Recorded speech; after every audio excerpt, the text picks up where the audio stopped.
Meliputi wilayah mana aja nih Mas kerajaan Blambangan itu? Nanti saya tapi kamu banget ikat loh. Gak apa-apa. Kok pegang ini aku perasaan. Santai Mas. Tunggu minum. Minum. Lain tadi. Gak wis. Emosi deh. Sampai terlalu bersemangat terus terang saja ya. Oh iya. Iya, terlalu bersemangat. Terlalu ereksi, Mas. Ereksi. Urung penetrasi gue. Gak apa-apa masih yang kok full Mas. Air ada yang bawa air? Monggo. Lapin apa kata belak.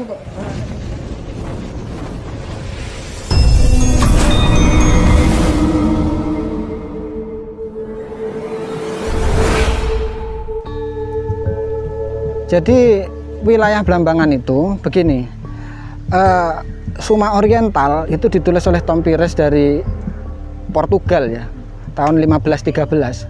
Itu menyebutkan bahwa Cande atau bahasa sininya ditafsirkan sebagai Sadeng. Sadeng itu Puger Jember, itu wilayah Blambangan. Terus kemudian dalam Suma Oriental juga disebutkan bahwa Cancam atau dalam bahasa sininya menjadi Keniten, Pasuruan Timur, itu wilayah Blambangan. Termasuk juga Pejarakan sama Panarukan itu wilayah Blambangan. Itu dari Suma Oriental. Ya. Terus kemudian Raffles, orang Inggris, itu mengutip dari Serat Kanda, mengutip dari Serat Babat Sangkala. Itu disebutkan bahwa Sengguro, Senggara itu pernah menjadi bagian dari Blambangan. Ya, jadi Sadeng, Keniten, Pajarakan, Panarukan, Sengguro. Habis itu ditambah lagi nih yang mengejutkan saya juga di Serat Babat Tanah Jawi. Itu disebutkan bahwa pada zamannya Sultan Hadiwijaya di Pajang, Blambangan itu menguasai Panarukan. Begitu juga Bali dan Sumbawa berada di dalam kekuasaannya itu. Nah, ini referensi yang baru saya dapat juga. Artinya, kalau ditanya wilayah Blambangan kan bergantung tahunnya ya, tidak selamanya dari awal sampai akhir segitu itu wilayahnya enggak. Yang disebut Tom Pires tadi sekitar 1513. Terus kemudian yang disebut oleh Raffles itu sekitar 1547. Kan beda masa ya.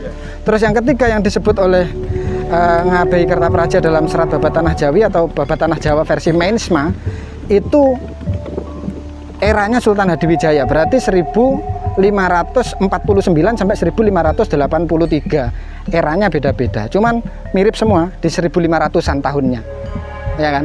Jadi pertanyaannya, wilayah Blambangan meliputi mana saja? Kita nggak usah bahas Banyuwangi karena pasti itu sudah. Berarti di luarnya yang saya sebutkan itu tadi, ya. Jadi kita nggak bisa, wah Blambangan tuh Banyuwangi, Blambangan Banyuwangi. Ya belum tentu, lihat tahunnya, lihat era raja siapa dulu. Begitu kira-kira. Apa benar sih kerajaan Blambangan itu di Banyuwangi? Tepatnya di Kedawung, Seraten, dan di Macan Putih, kabar. Ya, ini saya waktu itu membuat hipotesis bahwa Menak Sembar atau Mas Sembar itu pertama mendirikan keratonnya ada di Semboro. Dasarnya dari Babat Sembar itu disebutkan kalau Menak Sembar berkuasa Aji Nyakrawati Kang Wetan, berarti di sebelah timur. Sebelah timurnya siapa? Sebelah timurnya bapaknya, karena bapaknya berkuasanya di Lumajang. Nah, berarti Semboro itu masuk karena ada peninggalan-peninggalan sejarahnya di sana. Nah, apakah benar Semboro itu peninggalan Menak Sembar? Itu masih kontroversi ya, mungkin masih perlu diteliti lebih jauh. Tapi dosen sejarah dari Malang itu juga mengungkapkan hal yang sama, yang makalahnya saya kutip kemudian, bahwa ibu kota pertama Blambangan itu di Semboro, terus kemudian pindah sampai di akhir zaman Prabu Tawangalun tempatnya di Macan Putih.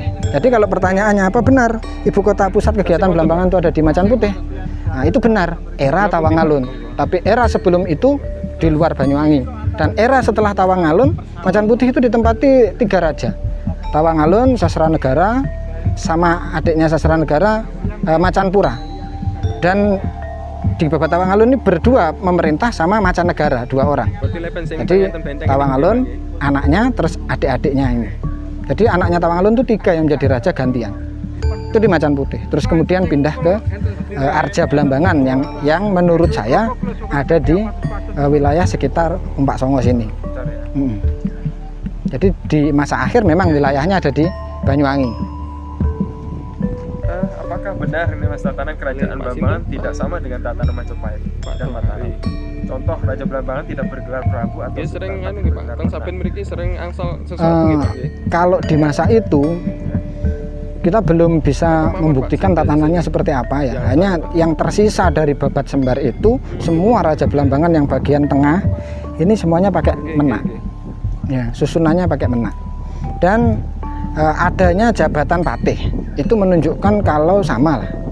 Untuk perbedaannya mungkin hanya gelar menak itu tadi. Nah, tapi di Sunda, Jawa Barat juga bangsawannya disebut menak. Ya, di Lampung itu juga menak. Jadi menak itu kalau disebut khas Blambangan tidak. Menak itu kan artinya bangsawan ya. Jadi kalau disebut menak Sembar mungkin artinya adalah bangsawan di Sembara.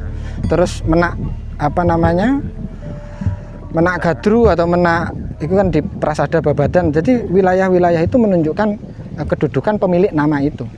Atau di zaman Mataram seperti Pangeran Puger, berarti kan penguasa Puger. Pangeran mana? Pangeran Demak, Pangeran, nah itu kan menunjukkan wilayah lungguhnya.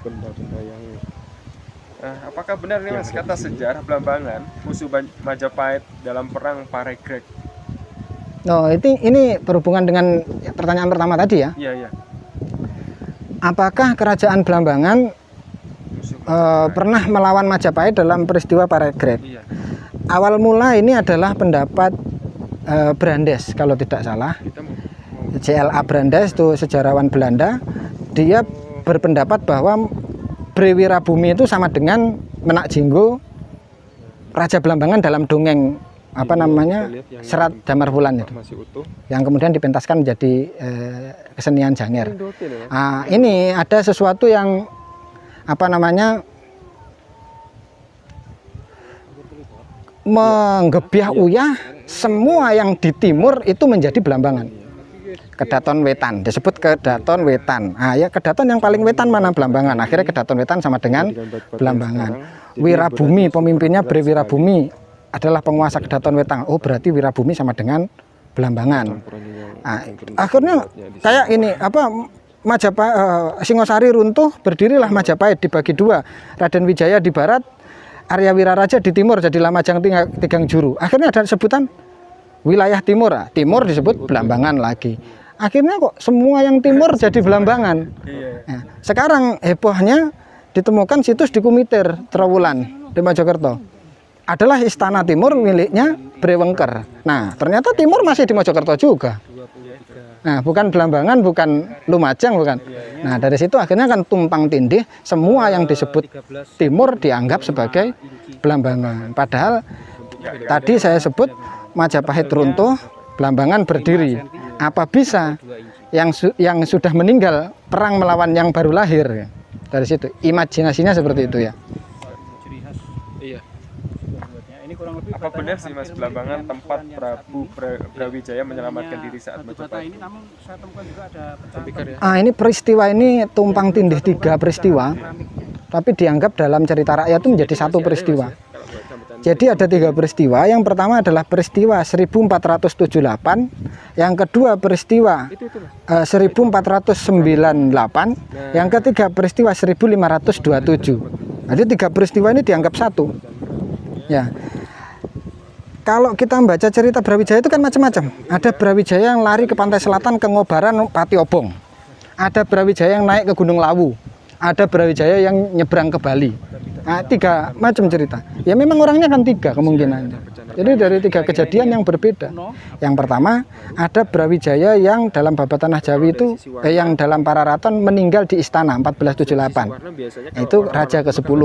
Ya, meninggal di istana. Berarti Brawijaya lari ke Blambangan enggak? Bisa jadi seperti itu. Kan meninggal di istana Pararaton. Berarti tidak lari ke Blambangan. Tidak lari Ya. ke Blambangan, jadi Raja yang 1478 Raja Majapahit terakhir tidak lari ke Blambangan karena dia mati di istana. Apa yang saat ini yang ada di daerah sini ini Mas? Menurut secara Kalau pendapat saya Pendapat. tidak bisa memperkirakan karena temuan-temuan yang saya temukan di situ itu jarang sekali. Iya. Kita berbicara lagi selain di sini, saya punya perbandingan itu di Macan Putih. Hmm. Kalau di Macan Putih, di persawahan Macan Putih, kita masih bisa menemukan batu bata yang kuno dengan ukuran yang sama dengan di Gumuk Jadah tadi. Kurang lebih. Iya, seperti itu ya. Namun di sini saya sulit sekali untuk menemukan batu bata tersebut gitu. Oh. Saya kurang tahu kenapa ini hanya jarang sekali ditemukan. Kalau kita bandingkan dengan Macan Putih, teman-teman pemirsa viewer, itu cukup banyak di sana. Kalau kita datang ke persawahan cukup banyak di sana batu bata kuno, meskipun sudah tidak utuh lagi. Namun di gitu sini ya. cukup sulit, meskipun ada, namun cukup Cukup sulit sulit. ya. Kadang-kadang ada yang segitiga. Ada yang segitiga. Tapi kalau jenengan temukan di sini ini dalam satu gerombolan, satu tempat nomor tersebut. Enggak, satu. Surawijaya dan Sayu Wiwit itu akhir 72 sampai Januari 73 Sayu Wiwit tertangkap. Nah setelah itu Surawijaya melanjutkan sendiri sampai akhirnya terakhir 1777 itu terakhir sekali Blambangan versi kerajaan melawan VOC. Setelah itu tidak ada kerajaan melawan VOC. Jadi perlawanan rakyat yang setelah itu. Kenapa Blambangan hilang tak terbekas ini dari sisi kerajaannya gitu? Sebenarnya itu tadi ya, tidak hilang. Hanya kalau kita kan nyebut kerajaan gitu, imajinasi kita sudah keraton Jogja, keraton Solo, ya keraton Cirebon atau puri-puri yang ada di Bali yang jelas ada wujudnya. Enggak. Jadi kalau kita menyebut kerajaan, maka yang terbukti di situ tidak harus seperti itu. Ya seperti ini juga eksistensi dari Blambangan. Terus bukti-bukti itu tidak minim atau tidak ada sama sekali. Ada, cuman karena berserakan di banyak tempat dalam porsi yang kecil-kecil hingga kita tidak melihatnya. Gak ada bangunan utuh yang kita lihat, wah ini kerajaannya. Enggak. Nah, ya kalau yang dicari adalah sesuai imajinasi kita, nggak ada. Karena kerajaan Blambangan hanya meninggalkan jejak-jejak berupa puing-puing kecil seperti ini. Ada batu bata, ada serpihan tembikar, ada yang lain. Di Museum Blambangan itu kan banyak contoh-contoh peninggalan masa itu. Begitulah kira-kira. Terima kasih Mas Aji sudah memberikan informasi yang mungkin bisa kita kedepannya lebih ini lagi ya, belajar lagi dalam sisi untuk pencarian sejarah itu. Terima kasih. Itu tadi bahwasanya jadi Blambangan itu nyata dan tidak hanya sebatas dongeng, tapi real untuk kita menceritakan sejarahnya. Terima kasih. Assalamualaikum warahmatullahi wabarakatuh. Salam rahayu.